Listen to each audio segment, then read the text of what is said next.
యోబు భార్య వలె నువ్వు ఒకవేళ ఉన్నావనుకో, ఒకవేళ నీ భర్తకు కష్టం వచ్చిందనుకో, శ్రమ వచ్చిందనుకో, ఇబ్బంది వచ్చిందనుకో, ఇరుకు సమస్య వచ్చిందనుకో, అప్పుడు నువ్వే విధంగా ప్రవర్తిస్తావు చెప్పండి?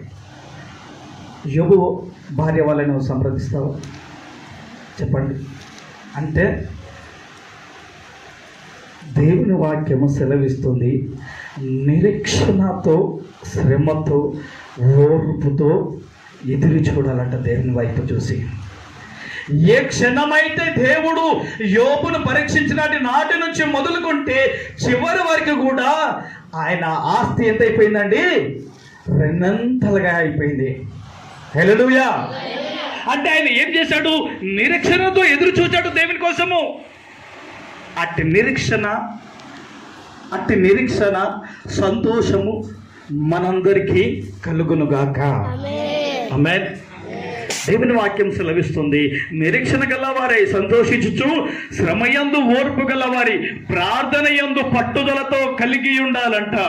ఇదిగో నీకేమైనా శ్రమ వచ్చిందనుకో, ఏం కలిగి ఉండాలి అంటే, నీకు ఎక్కువ నీకు శ్రమ కలిగింది అనుకోండి.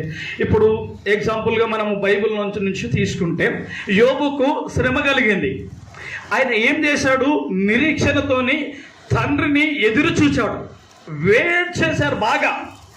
ఆయనకున్నటువంటి ఆస్తిని, ఆయనకున్నటువంటి సంపదానానికి, తనకున్నటువంటి సంపద అంతా బైబిల్లో ఉన్నటువంటి యథార్థవంతుడు, న్యాయవంతుడు, ధనికుడు కూడా యోబుని గురించి మనకు ఎవరికి అంత చెప్పాల్సిన పని లేదు, అందరికీ తెలుసు.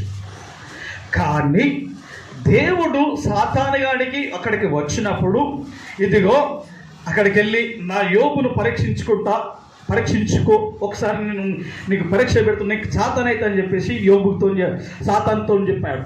సాతానుతో చెప్పిన పరీక్షణమే యోబు దగ్గరికి వచ్చాడు. యోబు దగ్గరికి రాగానే శ్రమ పెట్టాడు.